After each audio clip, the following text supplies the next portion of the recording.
Assalamualaikum warahmatullahi wabarakatuh. Di sini saya akan mempresentasikan hasil kerja saya sendiri yang berjudul polimer. Sebelum kita masuk ke materi, alangkah baiknya kita akan memperkenalkan nama kita. Perkenalkan, nama saya Muhammad Azhari dengan NIM F1B 022021. Di sini saya akan menjelaskan tentang polimer. Pengertian polimer: suatu molekul raksasa atau makromolekul yang terbentuk dari susunan molekul kecil yang terikat melalui ikatan kimia disebut polimer. Poli sama dengan banyak, mer sama dengan bagian. Suatu polimer akan terbentuk bila 100 atau 1000 unit molekul yang kecil monomer saling berikan dalam suatu rantai. Jenis-jenis monomer yang saling memberikan suatu polimer terkadang sama atau beda. Sifat-sifat polimer berbeda dengan monomer-monomer yang menyusun, sekalipun biasanya merupakan organik, memiliki rantai karbon. Ada juga polimer inorganik. Polimer didefinisikan sebagai substansi yang terdiri dari molekul-molekul yang menyertakan rangkaian satu atau lebih dari satu unit monomer. Contoh terkenal dari polimer adalah plastik dan DNA. Nah, di sini ada juga jenis-jenis polimer. Jenis-jenis polimer dibagi menjadi beberapa bagian. Yang pertama, polietilena, barang plastik yang digunakan sebagai packing minuman atau barang cairan. 2. Polipropilene, bahan plastik yang digunakan untuk dipakai pada packing makan kering atau snack. Polyvinyl chlorine, bahan plastik yang dipergunakan untuk packing botol, minyak, daging, air, dan jendela plastik. Oriented polystyrene, bahan plastik yang sangat bening dan kurang tahan panas. 5. High density polyethylene, bahan plastik yang berwarna putih, susu atau putih bersih. 6. Karet bahan, karet yang berupa karet gelang bersifat transparan, kuat, dan elastis.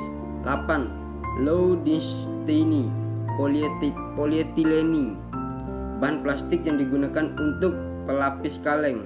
9. Polyethylene terephthalate, polimer jernih dan kuat dengan sifat-sifat penahan gas kelembaban.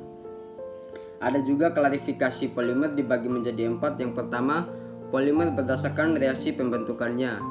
Dua jenis utama dari reaksi polimerisasi adalah polimerisasi adisi, polimerisasi kondensasi. Jenis reaksi yang monomer mengalami perburuhan reaksi yang monomernya mengalami perburuhan reaksi tergantung pada strukturnya. Suatu polimer adisi atom yang sama seperti monomer dalam unit ulangnya, sedangkan polimer kondensasi mengandung atom-atom yang lebih sedikit karena terbentuk produk sampingan selama berlangsung polimerisasi. 2. Polimer berdasarkan sifat termalnya. Plastik adalah salah satu bentuk polimer yang sangat berguna dalam kehidupan sehari-hari.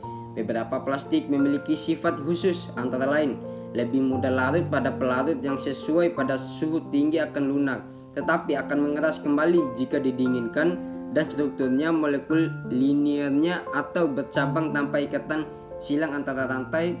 Proses melunak dan mengeras ini dapat terjadi berulang kali. Sifat ini dijelaskan sebagai sifat termoplastik. 3. Polimer berdasarkan asalnya. Berdasarkan asalnya, polimer dibedakan atas polimer alam dan polimer buatan. Polimer alam telah dikenal sejak ribuan tahun yang lalu seperti amilum, selulosa, kapas, karet, wol, dan sutra. Polimer buatan dapat berupa polimer regenerasi dan polimer sintetis. 4. Polimer berdasarkan jenis monomernya. Berdasarkan jenis monomernya, polimer dibedakan atas homopolimer dan copolimer. Homopolimer dibentuk dari sejenis monomer, sedangkan copolimer terbentuk dari sejenis monomer. Ada juga kegunaan polimer. 1. Teflon. Teflon merupakan nama lain dari polyethylena fluidena. Teflon merupakan lapisan tipis yang sangat tahan panas dan tahan kimia teflon. 2. Nilon 66. Nilon 66 disebut juga nilon 6,6 adalah sejenis nilon. Nilon terdapat dalam berbagai jenis. Dua yang paling umum untuk industri tekstil dan plastik adalah nilon 6 dan nilon 6,6. Nilon digunakan untuk banyak hal seperti serat karpet, pakaian, airbag, tali, selang, stocking, parasut. 3. Polyethena. Polyethena adalah termoplastik atau merupakan polimer plastik yang sifat ulet, massa jenis rendah, lentur suka rusak apabila lama dalam keadaan terbuka di udara maupun apabila terkena tanah lumpur tetapi tidak tahan panas. 4.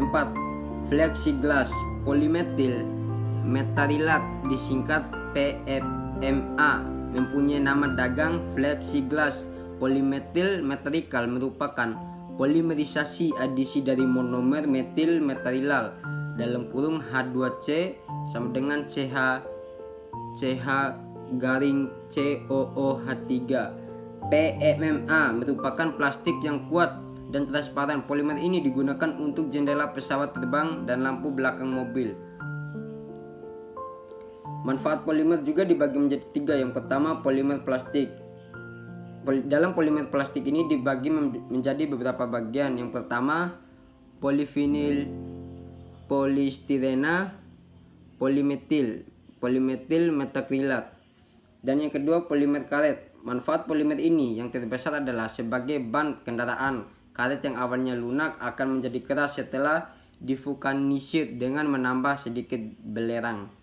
Yang ketiga, manfaat polimer sintesis. Dalam kehidupan sehari-hari banyak barang yang terbuang dari polimer sintesis, mulai dari kantong plastik untuk belanja, plastik pembungkus makanan dan minuman, kemasan plastik, alat-alat plastik, alat-alat rumah tangga, dan alat-alat elektronik. Nah, mungkin sekian saja dari saya. Lebih dan kurangnya saya mohon maaf. Wabillahi taufiq wal hidayah. Wassalamualaikum warahmatullahi wabarakatuh.